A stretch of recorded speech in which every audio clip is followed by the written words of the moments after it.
Assalamualaikum warahmatullahi wabarakatuh and good morning everyone. Today's lecture is about the gross anatomy of rectum and anal canal. Okay, this is the last two parts of the GI tract. Okay, from mouth until the anal canal, rectum and anal canal. The last two sections of the tract.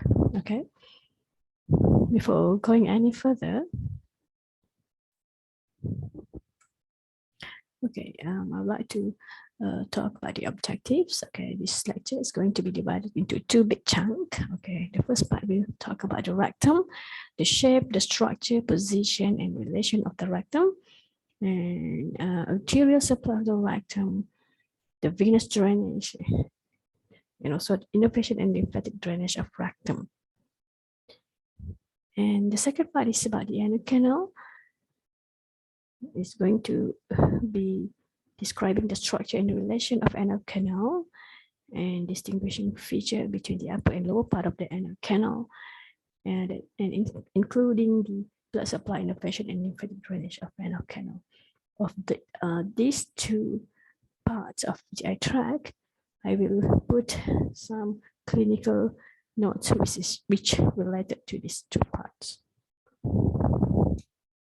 Okay.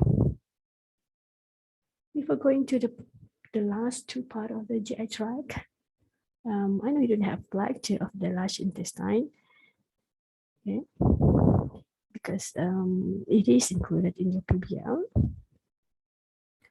So just going to give you a very quick lecture on the large intestine, although it is not the main objective of this lecture, but I will teach you some facts about the large intestine.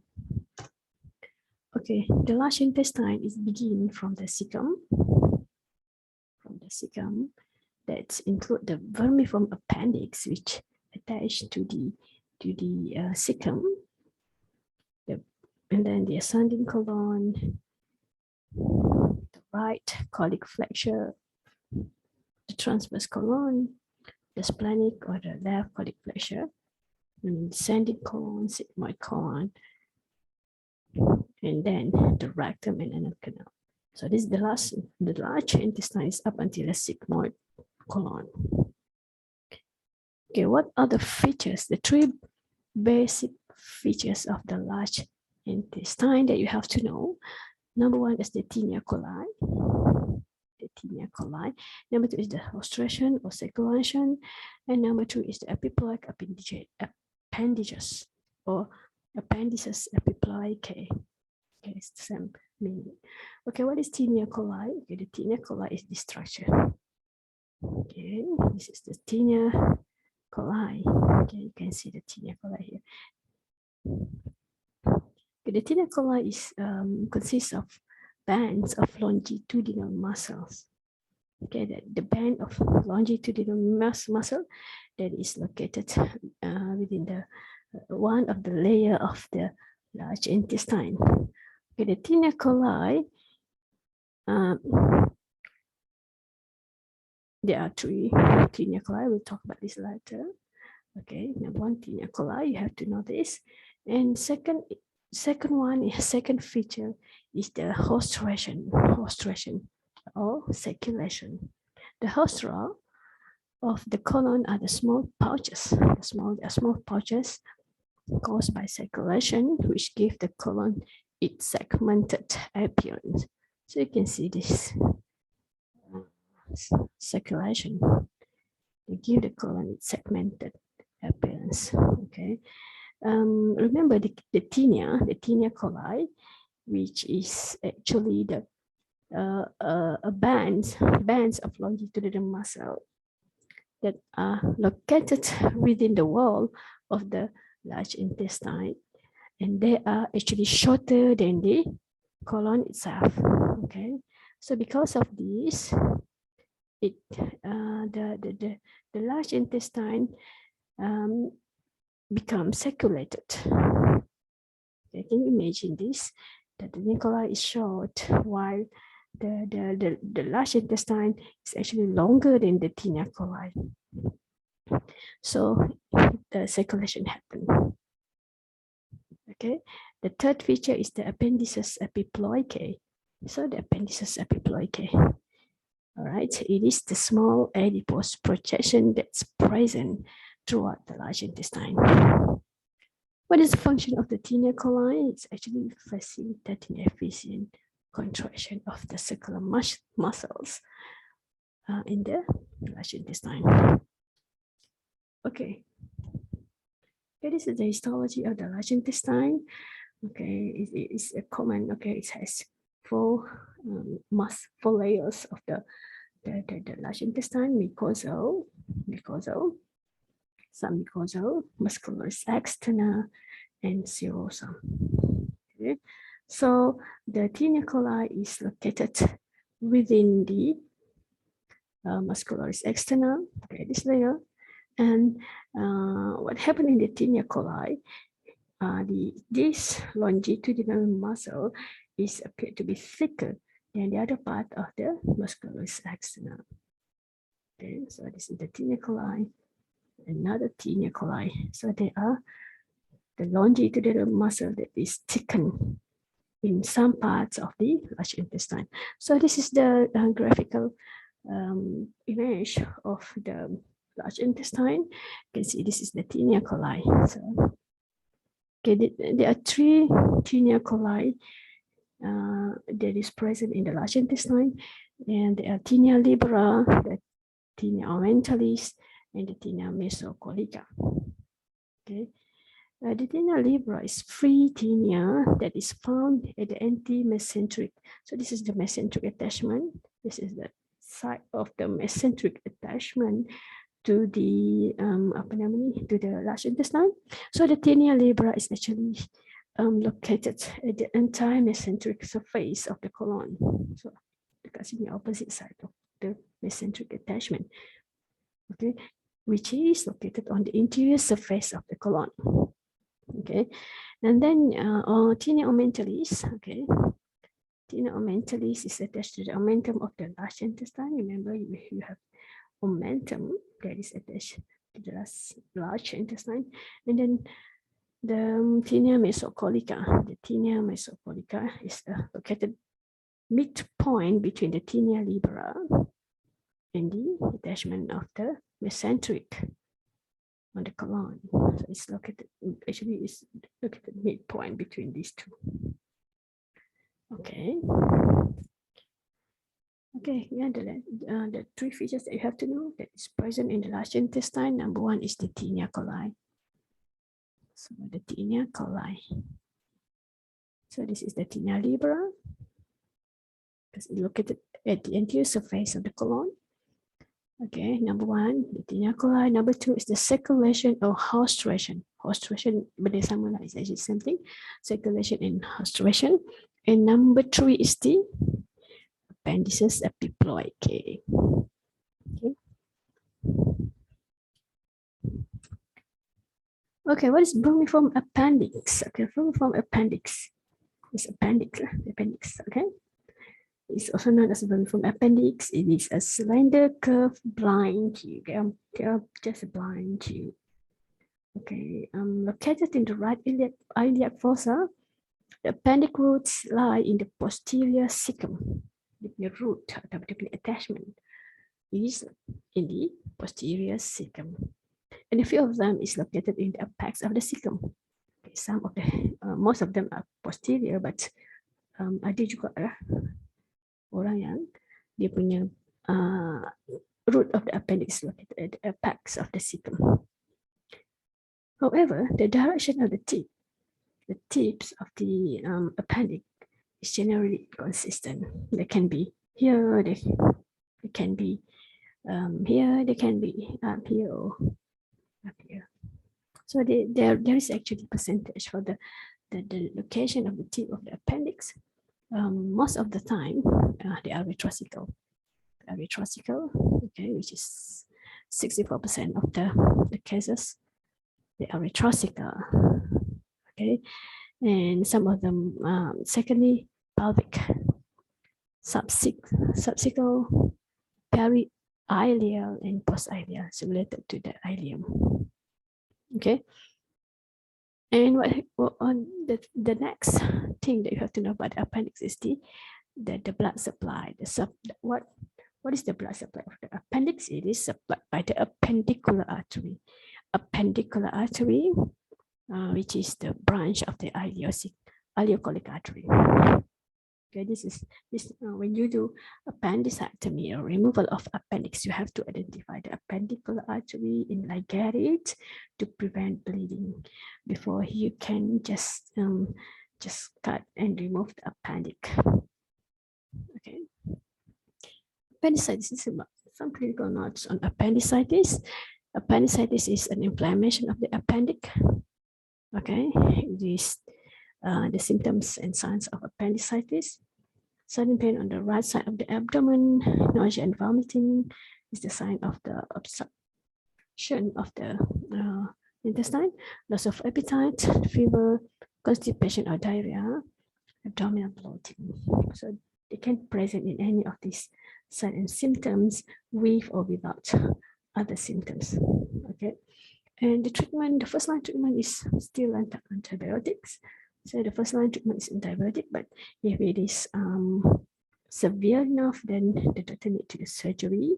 Is either open surgery or laparoscopic surgery. Open surgery means they have to open is inside the skin, and then open and remove the appendix. And laparoscopic surgery is through the laparoscopic equipment.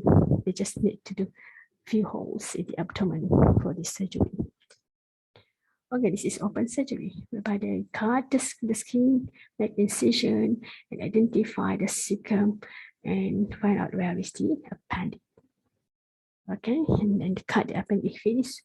But most of the time, even if the appendix is not inflamed or just they happen to be other causes, they just remove the appendix because this appendix is it's not really significantly the function in the adults is not really significant, so they can just simply remove the appendix if it happened to be one appendix.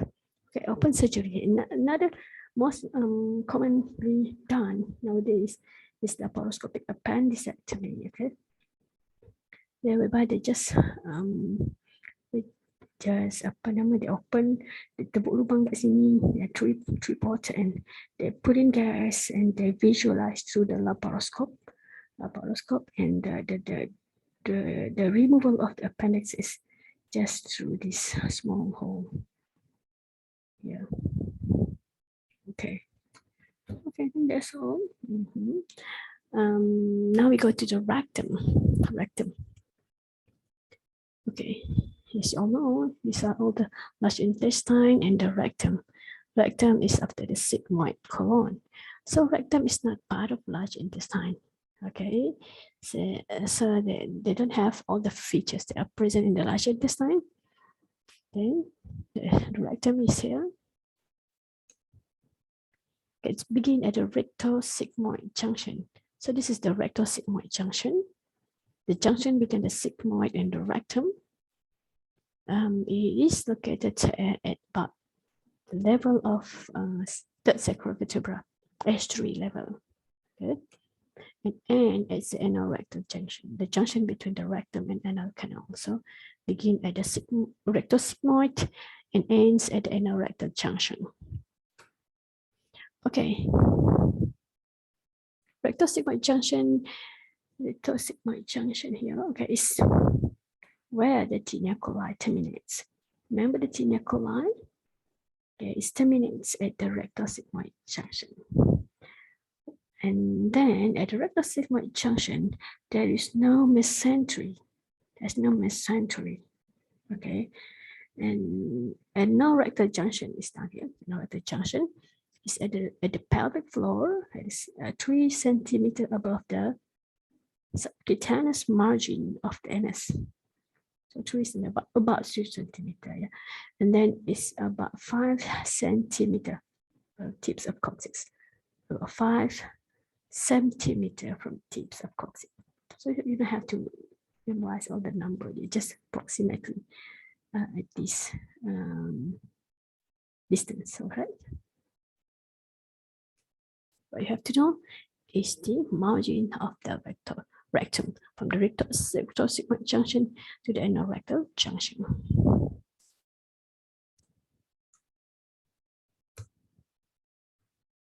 Okay, 3 centimeter, 5 centimeter. All right. Okay, the rectum, the length of the rectum is about 12 centimeter or 5 inches. This is 12 centimeter or 5 inches. The rectum is continuation of the sigmoid. It descends following the concavity of sacrum. Remember our sacrum and the coccyx is concave in shape.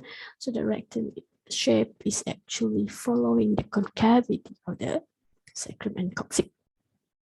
The upper one-third of the rectum is located intraperitoneal. Okay, they are intraperitoneal, with mainly the anterior and the lateral part of the rectum. Okay, they are intraperitoneal. The upper one-third intraperitoneal, and the lower two-thirds is retro and subperitoneal. Retro mean belakang, peritoneum and subperitoneum dekat bawah peritoneum. Okay. Relation in female and male is different because of the organ in male and female in the pelvic area is different.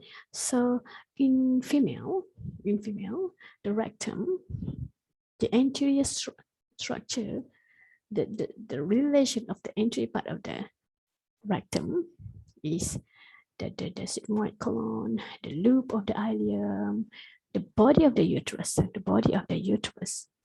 the cervix. Okay, while the posterior relation, the sacrum, the coccyx, and the pelvic diaphragm. So this is the pelvic diaphragm, or the muscles of the pelvic diaphragm. So the difference between male and female is actually the presence of the cervix and the uterus as its anterior relation. And relation in male is, well, the sigmoid colon, the loop of ileum is the same, but in male, there is no uterus and there is urinary bladder as its anterior relation of the rectum. While for the posterior relation is actually the same as female, sacrum, coccyx, and pelvic diaphragm. Okay. Remember that the upper one-third of the rectum is located intraperitoneum.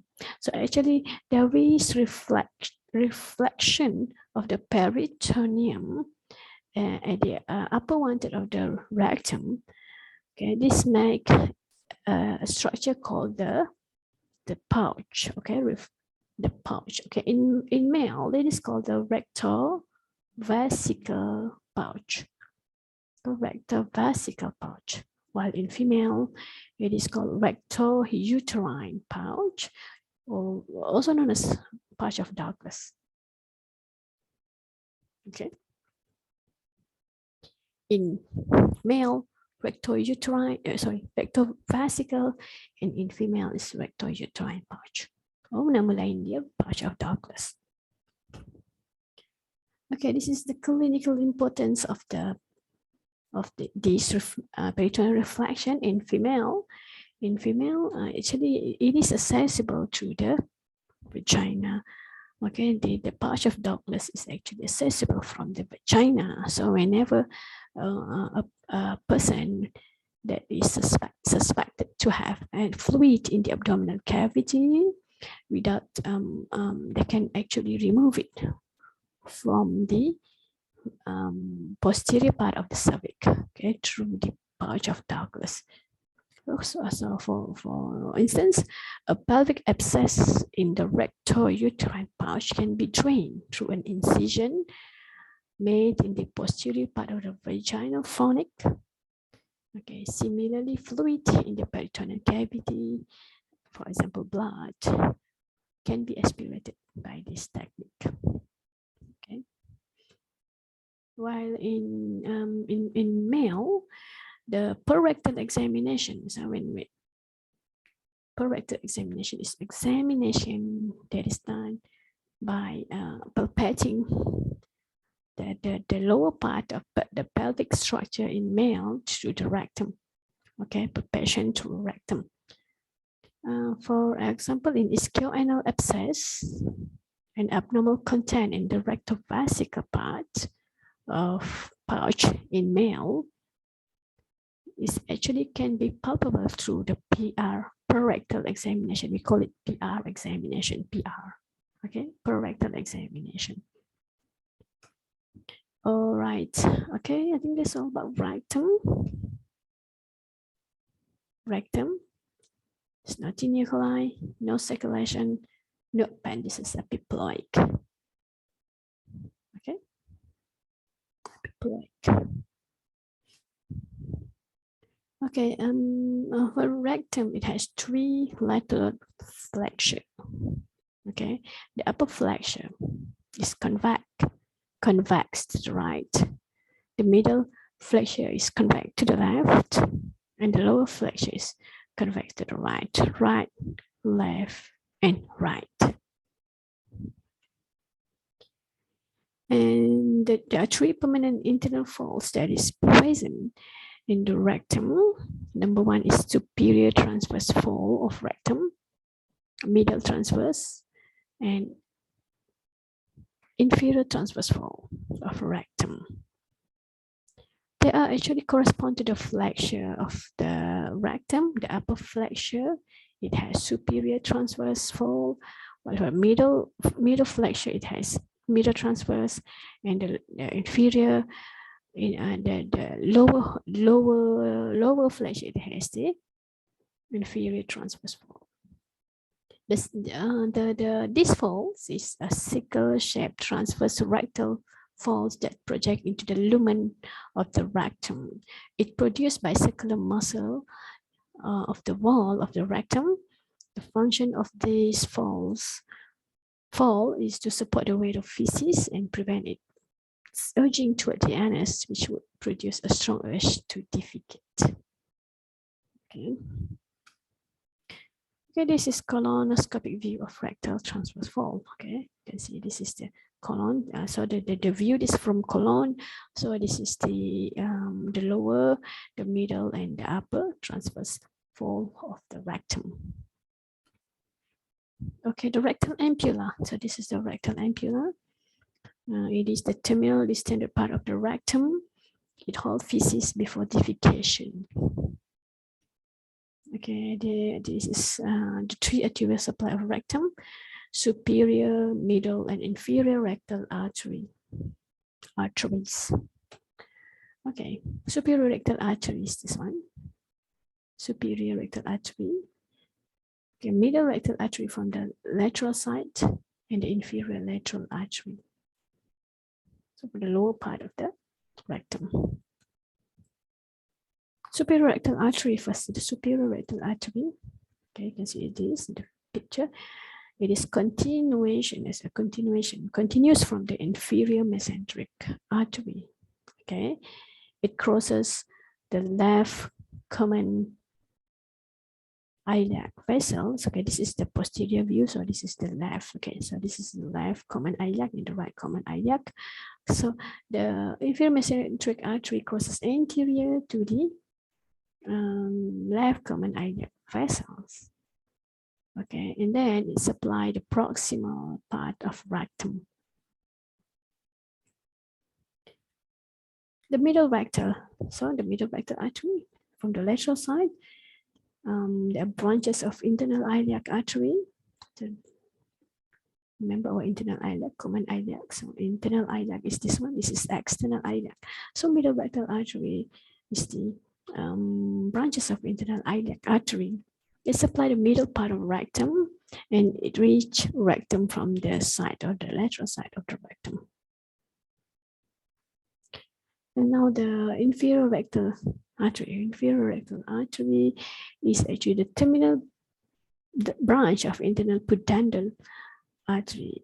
Okay, internal pudendal artery ini pun branch of the internal iliac artery. Initially penetrate the wall of the anal canal. Mula-mula dia penetrate the wall of anal canal below the level of levator anal muscle, and then their branches run upwards within the wall to reach the rectum. So it actually supplies the lower part of the rectum. Okay, you can see this. The common iliac artery. So this is the inferior mesenteric artery that give off the superior rectal arteries. Atau nama lain dia adalah superior hemorrhoidal artery. Okay, superior hemorrhoidal artery is actually the same as superior rectal artery. Okay, second blood supply is the middle rectal artery. Remember, it's come from the side of the rectum. It's actually branch of the internal iliac artery. And then the inferior rectal artery, the branch of the pudendal artery, internal pudendal artery. Okay. Venous drainage of the rectum is actually correspond to the arteries, but they are anastomosed freely with one another, forming the internal rectal plexus. Okay, internal rectal plexus. Superior and inferior rectal veins are the main veins and closely follow the arteries.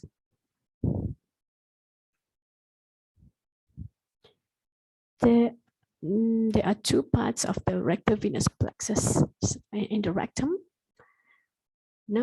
First is the internal rectal plexus. Internal is internal rectal plexus, and external rectal plexus. The internal rectal plexus that drain mainly to the superior rectal vein. The superior rectal vein up here. Okay, the external rectal plexus is the inferior part. They drain into the inferior rectal vein to the internal pudendal vein, and the middle part is drained into the middle rectal vein from the side, okay, to the internal iliac vein. Okay, this is some of the clinical notes on the venous drainage in pons.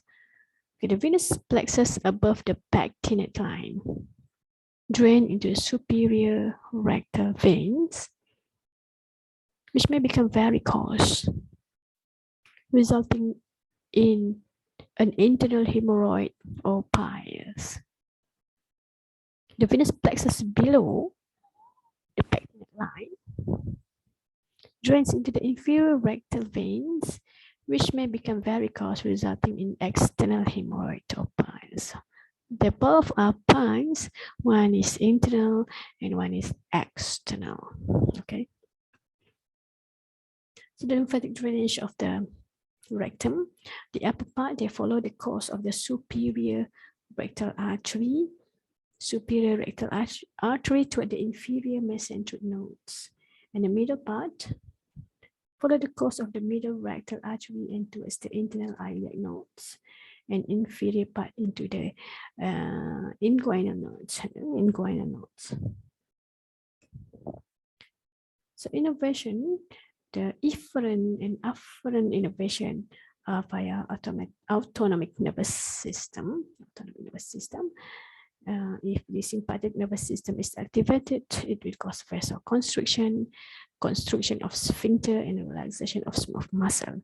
If parasympathetic, will stimulate smooth muscle contraction and relax the sphincter. So parasympathetic will help for during digestion, and sympathetic will cause the sphincter to constrict and relaxation of smooth muscle. Okay, the sympathetic nervous system is from the lumbar splanchnic nerve. Number one is from the lumbar splanchnic nerve, and also the hypogastric plexus. Where the parasympathetic nervous system is via the pelvic splanchnic nerve. Okay, you can see the blue colored fibers is for the parasympathetics, is from the pelvic splanchnic nerve, while for the sympathetic fibers through the lumbar splanchnic, and also the inferior hypogastric or pelvic plexus. Okay, this is all about the rectum. Now we go to the anal canal. So anal canal is the terminal part of the alimentary canal. Its length is about 2.5 to 3.5 centimeter. Remember, I won't ask you the number, but it's approximately, just want to, for you to just imagine it's 2.5 centimeter to 3.5 centimeter. Okay, the anal canal extends from the anal rectal junction to the anal orifice.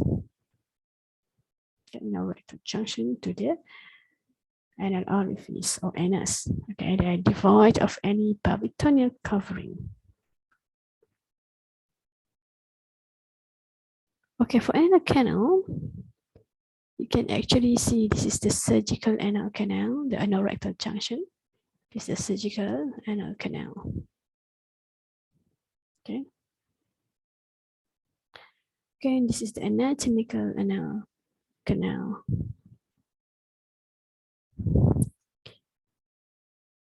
Okay, for the anal sphincter, it has two sphincter, external and internal sphincter. So this is the internal anal sphincter. So this is the internal anal sphincter. And this is the external anal sphincter. Okay, for the external anal sphincter, it has deep, superficial, and also subcutaneous. The external anal sphincter consists of voluntary circular skeletal muscle. So that means we can actually control the contraction of the external anal sphincter. While for the internal anal sphincter, they are we cannot control it because they are involuntary of muscle. We cannot control it constriction or dilatation. The anal valves. Okay, let's go to the anal canal structure itself. Okay, this is the anal valve. Okay, this is the anal valve. So you can think like ni macam ada valve ni. This crescent shaped mucosal fold lie at the pectinate line. So this is the pectinate line ataupun dentate line.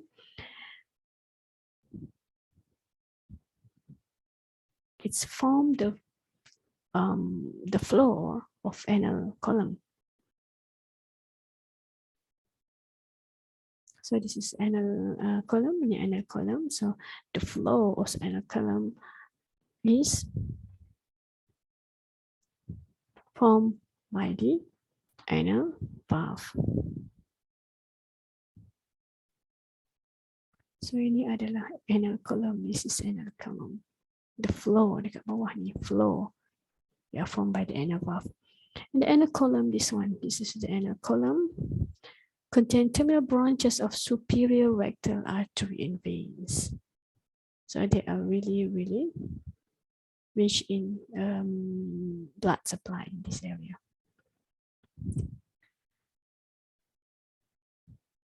Okay, more about the anal canal. Okay, this is the anal cutaneous line or Hilton White line or intersphincteric groove. Okay, it's the margin between the external and internal anal sphincter. So it's the anal cutaneous line. Okay, it's a margin between the external and internal sphincter.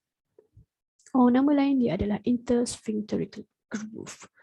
Okay, above this line, this area is lined by the stratified squamous non-keratinous epithelium, which is mucous membrane, and below this line is stratified squamous keratinous epithelium, which is skin. They contain some hair in this area. Okay. Anal verge. The anal verge, anal verge kat bawah ni adalah anal verge. Is the distal end of anal canal between the perianal skin and the skin of the anal canal. So ini skin of anal canal, and this is the perianal skin. They are located at the transitional zone of the anal skin. They are analogs to vermilion border of the lips. Okay, make sure you know what is vermilion border of the lips. Okay, they are actually the same as the anal verge. Enoderm. What is enoderm? Enoderm is this one. Okay, enoderm is the smooth surface that line the pectin area of the anal canal. Okay, the anal sinus and anal column ni anal column, and the sinus is kat sini lah. Okay, the anal crypt kat sini, and this is the anal valve. Okay, the anal valve. And you can see this is the pectinate line or dentate line. The anodermal is here. This is intersphincteric groove, the border between the internal and external anal sphincter. Okay. The blood supply of the anal canal above the pectinate line. Above the pectinate line, it is supplied by the terminal branches of the superior rectal artery. And at the lower part of the anal canal, it is supplied the middle and inferior rectal artery. The venous drainage is to the external hemorrhoid plexus of veins, while for the lymphatic drainage is to the superficial and guanal group of lymph nodes. Okay, some about hemorrhoid actually I already explained in the previous slide. Hemorrhoid is also known as bile, swollen veins in the anus, okay, and lower rectum. So it's either anus ataupun lower rectum, lower part of rectum or anus. Kalau anus internal kalau anus external hemorrhoid, and kalau lower rectum is called internal hemorrhoid. There are many stages of hemorrhoid. This one is internal hemorrhoid, the first stage, and second stage it can be actually retractable. You can the person that have this internal hemorrhoid can actually put this internal hemorrhoid back in, or it's actually retractable. And the third and the fourth stage is internal hemorrhoid is permanently dangling down in the anal canal. Okay, internal hemorrhoid and external hemorrhoid. And another one is colorectal cancer. Colorectal cancer is also known as bowel cancer, colon cancer, or rectal cancer. Is the development of cancer from the colon or rectum, any part of colon and rectum. The prevalence of colorectal cancer in Asia is the second most common cancer. Okay, in male, in female, and also in male also. Okay.